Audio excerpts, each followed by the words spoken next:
Good evening mga kabaks nga balik. Ituturo natin ng mabilisan kung paano ang mag-top up gamit ng taxi apps natin bilang isang Maxim rider. Okay? So, ang gagawin natin, pasok tayo sa taxi driver apps natin bilang isang rider sa Maxim. So, mabilisan lang to. Dito natin gagawin yung paglo-load o yung paglalagay ng coins. Skip ko lang muna.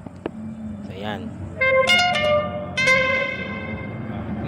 Yung gagawin ko, tatanggalin ko siya dyan para makita natin yung manual. Okay? Yung gagawin natin, pasok tayo sa menu. Tapos, hanapin natin yung money. Tapos, dito tayo sa refill your account. Then, makikita natin dyan, meron siyang bank card at saka meron siyang e-wallet. So, pwede e-wallet gagamitin natin. Okay? Next, yung amount. Kasi yung maximum amount na dapat i-load natin dito sa Maxim is 300. So, sa akin, gagawin ko na kagad lang siya ng 400 para matagal maubos.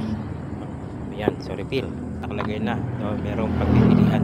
Dito tayo sa GCash kasi karamihan ngayon ginagamit is GCash. So, okay. Open GCash. Yan. Nabuksan na siya.